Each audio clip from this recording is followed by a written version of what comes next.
Assalamualaikum warahmatullahi wabarakatuh. Perkenalkan, nama saya Alex Saputra, NIM 412147, alamat asal Kabupaten Solo, Kecamatan Hiran Gumanti, Kanagarian Syariah Alan Tigo. Perkenalkan, nama saya Atika Qurratul Aini, NIM saya 4121061. Saya berasal dari Riau.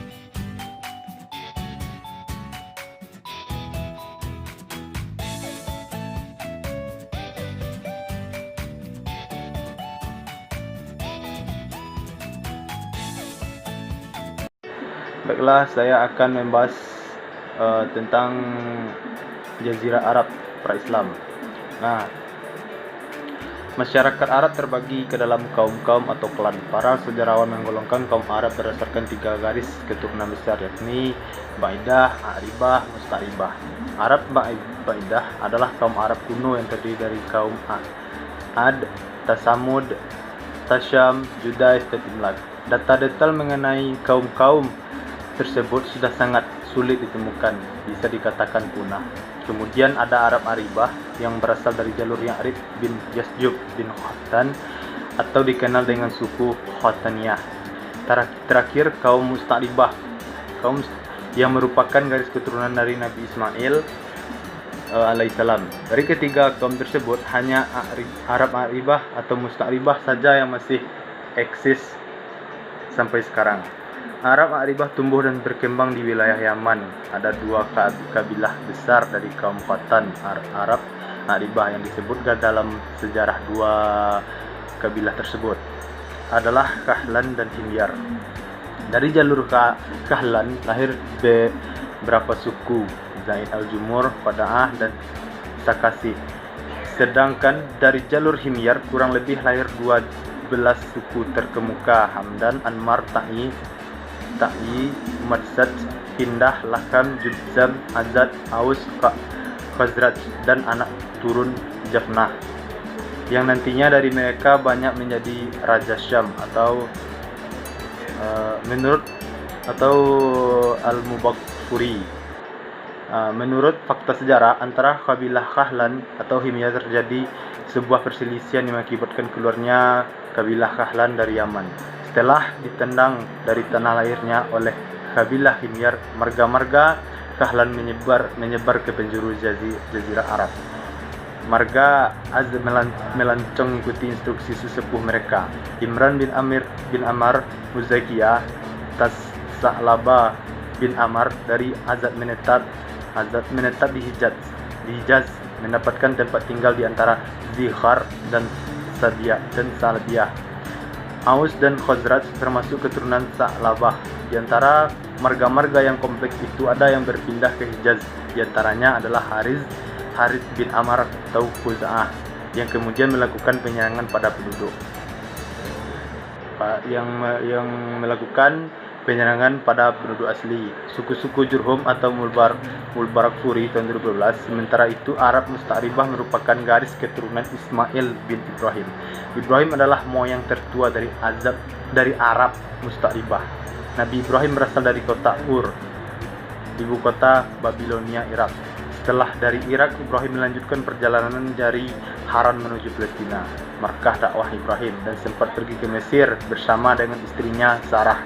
Dikatakan dalam sejarah bahwa pada saat itu Fir'aun atau Ramses menghadiahkan kepada Sarah anak putrinya, yaitu Hajar. Mereka kembali bersama-sama ke Palestina karena lama tidak mempunyai keturunan saat bersama Sarah. Kemudian dinikahkanlah Hajar dengan Ibrahim, yang tak lama dianugerahi seorang anak soleh yang nantinya juga akan menjadi nabi, yaitu Ismail. Setelah beranjak dewasa, Nabi Ismail menikah dengan salah seorang dari suku Jurhum, akan tetapi pernikahan mereka akhirnya kandas. Ibu Ismail sudah meninggal dunia setelah pernikahan anaknya dengan suku Jurhum. Lalu Ismail menikah lagi dengan putri dari seorang kepala dan pemuka suku Jurhum, Madad bin Ammar. Disebut dalam sejarah nama istri Ismail adalah Halah binti Harith al-Jurhum. Dengannya Ismail dikarunia 12 anak, kesemuanya laki-laki. Pertama Nabil, Haidar, Adabail, Mibsham, Mishima, Duma, Misha, Hidat, Yutma, Yatur, Nafis, dan Qidaman. Dari ke-12 anak ini yang keturunannya masih bertahan adalah Nabil dan Haidar. Haidar melahirkan Adnan dari sinilah nama Adnaniyah muncul. Keterjagaan nasib Rasulullah sampai Adnan tidak disangsikan lagi. Adnan adalah kakek ke-21 dari Nabi Muhammad SAW. Sedangkan antara Ibrahim dan Adnan terbentang 40 generasi. Dalam bidang politik muncul dua pemerintah besar yang menghegemoni bangsa Arab, yaitu pemerintah Yaman dan Iraq. Di daerah Yaman terdapat sebuah kerajaan yang bernama Kerajaan Sabah. Kerajaan Sabah ini dibangun oleh rajanya yang pertama yang bernama Sabah Abdul Syams bin Ya'rub bin Khattan pada tahun 950 sebelum Masehi. Kerajaan Sabah menjadi terkenal disebabkan oleh dua hal. Pertama, karena adanya Bilqis. Sebagaimana yang diketahui bahwa Ratu Bilqis merupakan seorang ratu dari Kerajaan Sabah. Dia merupakan keturunan dari Raja Sabah. Dalam Al-Quran surah dalam Al-Quran surah An-6 ayat 20 sampai 4 terceritakan tentang kedua karena adanya bendungan Ma'rib yang besar. Tujuan dibuatnya bendungan Ma'rib adalah untuk mencukupi kebutuhan air bagi rakyatnya. Dikarenakan pada saat itu Yaman belum memiliki sumber air yang mencukupi. Oleh karena itu Raja Sabah mengerahkan arsitek Yaman yang ahli dalam ilmu bangunan untuk membangun sebuah bendungan yang dikenal dengan Bendungan Ma'rib. Setelah bendungan dibangun, Yaman menjadi sebuah negeri yang subur. Petani dapat bertanam 2-3 kali dalam setahun, yang sebelumnya hanya dapat bercocok tanam setahun sekali.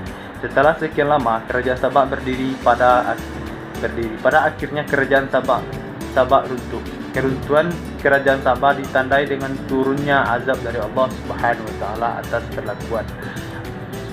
atas pelakuan mereka yang berpaling dari seruan para rasul utusan Allah.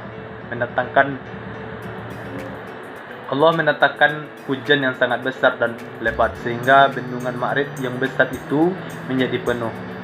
Airnya melimpah-limpah dan pada akhirnya bendungan tersebut hancur karena tidak bisa menahan air yang meluap. Selanjutnya kekuasaan pemerintah Yaman berpindah tangan ke suku Himyar yang mendirikan kerajaan Himyariyah beberapa tahun sesudah runtuhnya kerajaan Sabayyah. Kerajaan Himyariyah didirikan oleh suku Himyar. Ibu kota dari kerajaan Himyar ialah kota Zafari, sebuah kota yang terletak di pedalaman negeri Yaman. Orang-orang Himyar ini sangat berbeda dengan orang-orang Sabayyah. Jika orang-orang Sabah tidak suka berperang, tidak menyukai kerusuhan, senang hidup damai, serta tidak mau menyerang negara-negara tetangganya. Namun sebaliknya kerajaan Himyariyah suka berperang dan menyerang serta menaklukkan negara-negara tetangganya. Puncak kekuasaan kerajaan Himyariyah ketika Raja Syamar Yarash berkuasa. Menurut sejarawan di kalangan bangsa Arab bahwa Raja Yarashim pernah menyerang dan menaklukkan Irak, Persia, dan Khurasan. Ia juga menghancurkan kota Shukut yang terletak di seberang sungai Jaihun. Kemudian di kota ini ia bangun sebuah kota yang damai dengan namanya sendiri, yang kemudian pada saat sekarang ini dikenal dengan nama Samarkand. Kekuasaan kerajaan Himyariyah berakhir ketika Raja Yusuf Zunuwas berkuasa. Kehancuran kerajaan Himyariyah dilatar belakangi oleh konflik agama yang terjadi antara penganut agama Yahudi dengan agama Masehi. Raja Yusuf Zunuwas yang beragama Yahudi memaksa rakyat yang beragama Masehi untuk berpindah agama. Namun hal tersebut mendapatkan penolakan hingga pada akhirnya sekitar 12.000 penganut agama Masehi dibakar hidup-hidup oleh Raja Yusuf Zunuwas. Kabar tentang kejadian tersebut nampaknya sampai kepada Kaisar Romawi bernama Justin. Raja Romawi kemudian memerintahkan kepada Negus, Raja Habasyah yang juga beragama Masehi, untuk menyerang Yaman. Dalam pertempuran tersebut, pasukan Yusuf Nuzuwas kalah. Pada akhirnya kekuasaan Himyariyah berpindah tangan kepada kekuasaan Habasyah. Sementara Raja Yusuf Nuzuwas sendiri bunuh diri dengan terjun ke laut bersama dengan kudanya. Ketika Yaman berada dalam kekuasaan Habasyah, muncul seorang gubernur yang bernama Abrahah. Dalam surah Al-Fil diceritakan bahwa Abrahah dan pasukan bergajahnya ingin menyerang Ka'bah. Namun berkat pertolongan Allah Subhanahu wa taala, hal tersebut digagalkan dengan mengirimkan segerombolan burung yang membawa batu dari neraka untuk menghancurkan Abrahah dan pasukannya. Pemerintah lain yang tidak kalah besar dari pemerintah Yaman waktu itu adalah pemerintah Hirah. Hirah merupakan sebuah kerajaan yang terletak di sebelah utara Jazirah Arab, bagian selatan Irak, yang didirikan oleh Banu Lahmin pada tahun 182 Masehi. Dinamai dengan Kerajaan Hirah karena kerajaan ini berpusat di kota Hirah. Kerajaan Hirah bukanlah kerajaan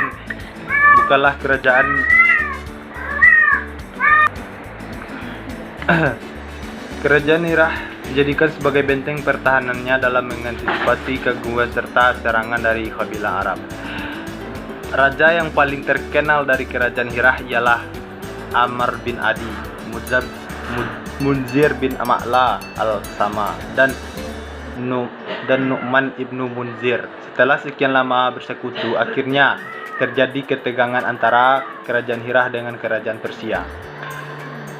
Ketegangan tersebut disebabkan oleh penolakan Raja Nu'man ibnu Munzir untuk menikahkan putrinya dengan Raja Kisra Parwis dari Persia. Penolakan tersebut alasannya karena Raja Nu'man menganggap bahwa pernikahan bangsa Arab dengan bangsa lain, yaitu Persia, adalah sebuah aib atau tercela. Mendengar penolakan dari Raja Nu'man lantas membuat Raja Persia marah, memanggil Raja Nu'man untuk menghadap padanya. Maka pergilah Raja Nu'man ke kerajaan Persia. Pada akhirnya ia dipenjara hingga meninggal dunia. Setelah itu Raja Kisra mengangkat Iyas bin Habisyah untuk menggantikan Nu'man ketika dalam kekuasaan Raja Iyas terjadi pemberontakan besar-besaran dari bangsa Arab terhadap kerajaan Persia, yang merupakan buntut dari permasalahan antara Raja Nu'man dengan Raja Kisra.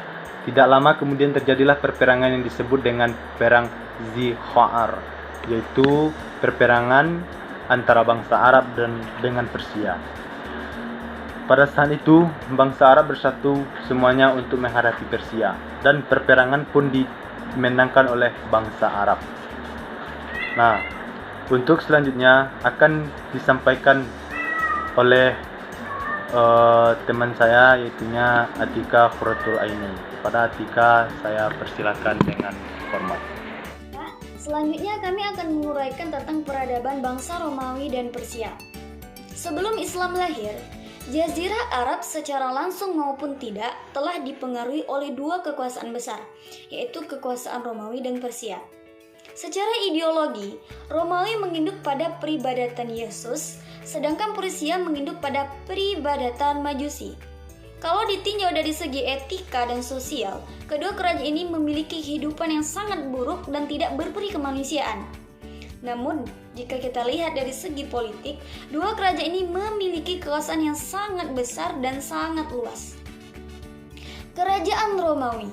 Kerajaan Romawi itu terbagi kepada dua, ada Romawi Barat dan ada Romawi Timur. Romawi Barat itu terpusatnya di Roma, sedangkan Romawi Timur terpusatnya adalah di Konstantinopel. Sedangkan Persia hanya mendirikan satu kepemimpinan saja. Tidak banyak yang diketahui tentang sejarah kerajaan Romawi tersebut karena tidak ada sumber tertulis yang menerangkan tentang sejarah dari kerajaan tersebut, yang hanya ada dari sumber-sumber legenda saja. Hal ini disebabkan karena pada tahun 390 sebelum Masehi, bangsa Galia menyerang dan meluluhlantahkan semua catatan sejarah, sehingga tidak ada catatan sejarah dari masa kerajaan. Berdasarkan sisa benda yang ditemukan pada situs Romawi di Sungai Tiber Latium, diperkirakan benda tersebut sudah ada di sana sekitar 1400 sebelum Masehi. Sedangkan sarjana kuno mengandalkan mitos yang ada untuk menentukan berdirinya Romawi itu pada tahun 753 sebelum Masehi. Meski terdapat tumbang tindih mengenai fakta dan legenda dalam berdirinya kota Romawi, namun ada beberapa tempat dan tokoh yang disebutkan dalam sejarah yang memiliki kesamaan dengan dalam legenda. Ini menjadi beberapa kelas, ada kelas terhormat dan ada kelas umum. Kelas terhormat hidup dengan layak dan semua kebutuhannya sangat dipenuhi. Bahkan para pemerintah atau raja Romawi memberikan untuk fasilitas rakyat terhormat itu dengan hak-hak yang istimewa, berbanding terbalik dengan rakyat umum. Kalau rakyat umum, mereka mendapatkan perilaku yang tidak baik, lebih-lebih dalam perdagangan. Bahkan pemerintah Romawi memberlakukan undang-undang untuk perdagangan itu sampai mencekik rakyat umum, bukan hanya dari segi perdagangan saja, tetapi pajak juga. Raja Justinius memberlakukan undang-undang pajak yang merugikan dan membuat rakyat sekarat secara ekonomi. Cara yang dilakukan dalam pengumpulan pajak itu dengan cara monopoli, tidak jarang juga dengan cara paksaan dan siksaan dalam pengambilan mata uang yang mereka miliki. Kondisi petani pada waktu itu juga sangat memburuk. Mereka hidup dalam kekuasaan petani besar. Maka tidak jarang juga para petani diserang dan dirampas hasil panennya, rumahnya dibakar, perkebunannya dihancurkan. Bahkan yang paling kejam adalah mereka sampai dibunuh. Peradaban Romawi seringkali disandingkan dengan peradaban Yunani kuno, Mesir kuno, Persia dan Cina. Hal ini didasarkan pada peradaban Romawi dalam bidang bangunan yang memiliki kemiripan dengan peradaban Romawi dalam bidang bangunan yang memiliki kemiripan dengan peradaban yang disebutkan. Bangsa Romawi memang mengadopsi dan meniru bentuk-bentuk peradaban Yunani. Mereka membangun teater, arena pertunjukan, jembatan, taman, dan tempat tinggal dengan gaya arsitektur Yunani. Bangsa Romawi juga mahir dalam kerajinan seni ukir patung dan gambar. Peradaban Romawi banyak menyumbangkan pengembangan dalam bidang hukum, perang, seni, literatur, arsitektur, dan bahasa. Mereka telah menemukan sistem beton yang membuat hasil karya bangunannya itu dapat bertahan selama berabad-abad, yang dapat ditemukan bekas peninggalannya sampai sekarang ini. Di antara peninggalan peradaban Romawi adalah dalam bidang arsitektur, yaitu berdiri kokoh sampai sekarang, yaitu Kolosium yang berbentuk stadion yang berfungsi sebagai tempat pertunjukan dan hiburan. Selain arsitektur, bangsa Romawi juga memiliki peradaban dalam bidang seni sastra. Pada awal perkembangannya, karya sastra Romawi terpengaruh kuat oleh Yunani.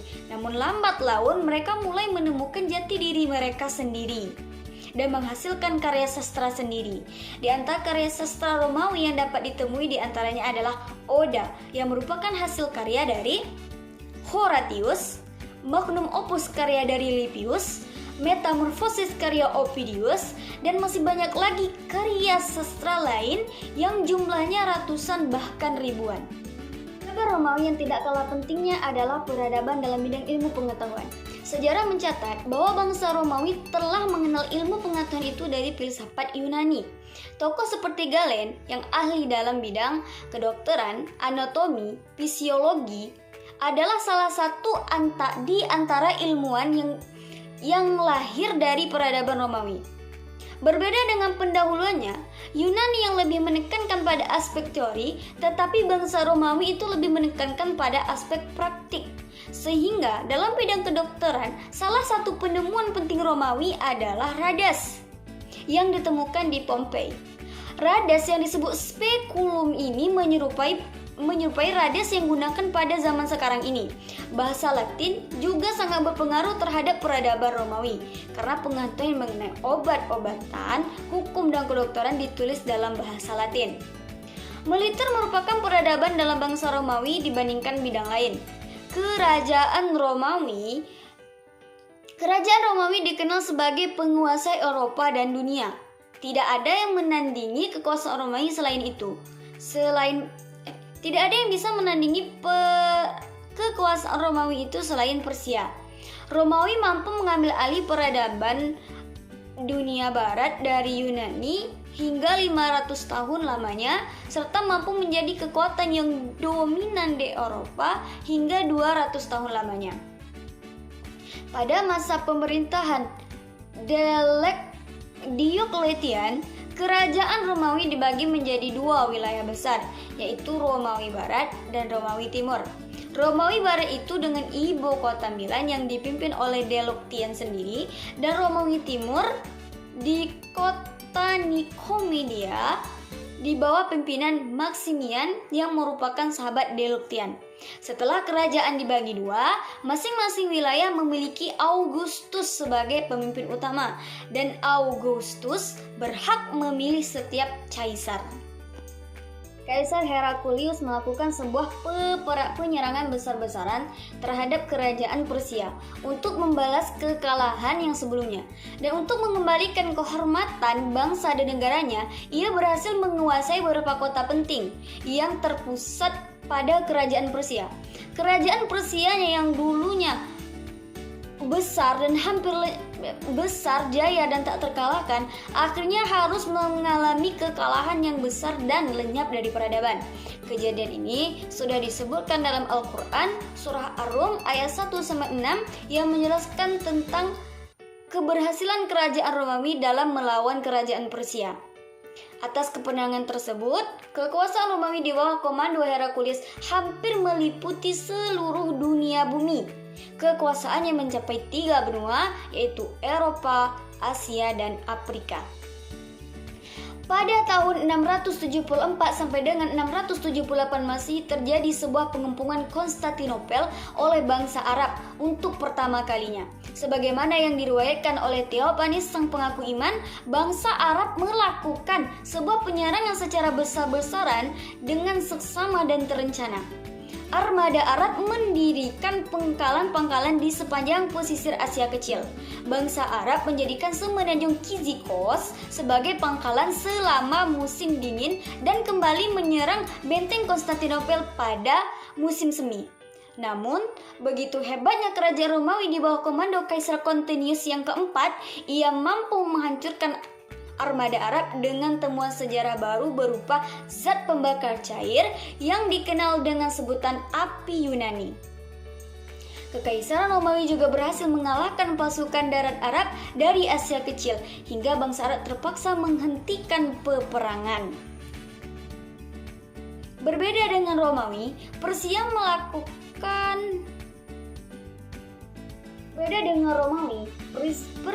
merupakan salah satu elemen peradaban timur yang berlokasi di Iran sekarang.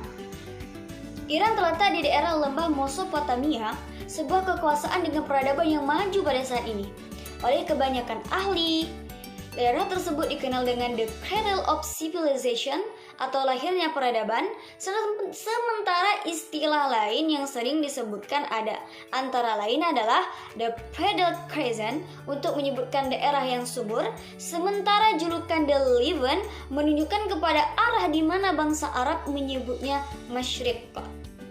Kerajaan Persia merupakan kerajaan yang memegang prinsip kebebasan, individualisme tetap wilayah kekuasaannya.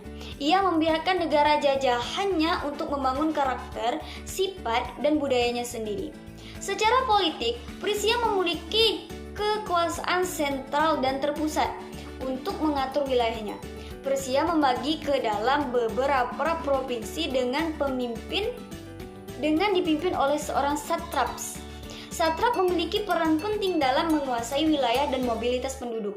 Ia bertanggung jawab atas pengumpulan pajak dan peperangan dan lain sebagainya. Satrap diberikan kekuasaan penuh oleh pusat. Ia berkenan untuk melakukan kebijakannya sendiri. Namun, hal tersebut menyebabkan satrap bertindak kejam dan menangani permasalahan di wilayahnya. Ia bertindak semaunya dan tanpa memperhatikan kondisi yang terjadi. Raja Persia yang terkenal dengan kekejaman dan kezalimannya yaitu Kaisar Abruzes. Menurut At-Tabari dalam kitabnya Tarikh ar-Rasul wa al-Mulk, atau yang lebih terkenal dengan Tarikh At-Tabari, disebutkan bahwa Kaisar Abruzes merupakan seorang kaisar yang zalim dan bejat. Kekuasaannya Konstantinopel sampai Afrika. Ia mempunyai 12.000 gundik atau menurut riwayat lain sekitar 3.000 gundik sebagai pemuas nafsu seksualnya. Dia tercantum di dalam At-Tabari 1977. Kaisar Abruzes berkuasa selama 32 tahun, kemudian ia dibunuh oleh rakyatnya sendiri dengan bantuan anaknya, yaitu Chewreh yang telah membunuh 17 saudaranya. Kemudian Chewreh berkuasa menggantikan ayahnya. Namun kekuasaannya hanya berlangsung sekitar 8 bulan. Kemudian ia digantikan oleh anaknya yaitu Ardechier atau pemerintah Ceher Abruzes. Kekuasaan Ardechier hanya berlangsung sekitar 1 tahun lebih. Pergantian kekuasaan terus berlanjut sampai pada akhirnya kekuasaan Persia mengalami kemunduran pasca bangsa Arab menyerang. Kondisi kerajaan Persia semakin memburuk setelah banyak terjadi peperangan yang dilakukan oleh para kaisar, baik dengan kerajaan Romawi maupun dengan yang lainnya seperti bangsa Arab. Perang tersebut memakan biaya yang besar sehingga kondisi ekonomi kerajaan tersebut semakin memburuk. Para petani dan pekerja kehilangan penghasilannya, harga-harga bahan pokok naik secara drastis sehingga tidak dapat dijangkau oleh masyarakat kecil dan menengah. Rakyat kelaparan dan pada akhirnya hal tersebut mendorong kebencian rakyat kepada para penguasa dan terjadilah pemberontakan di mana-mana. Kondisi tersebut ternyata dimanfaatkan oleh orang-orang Arab untuk mengalahkan Persia dan merebut ke kerajaan Persia tersebut. Mereka menguasai orang non-Arab dan memanfaatkan mereka untuk dijadikan sebagai tawanan perang atau sebagai budak. Kekalahan kerajaan Persia atas orang Arab menjadi awal bangkitnya bangsa Arab dan mulainya kekuasaan bangsa Arab di atas dunia. Mungkin teman-teman hanya sekian dari kelompok kami bisa kami sampaikan penguraian tentang peradaban dunia sebelum Islam, yaitu meliputi tentang Persia, Romawi, dan Jazirah Arab pra-Islam.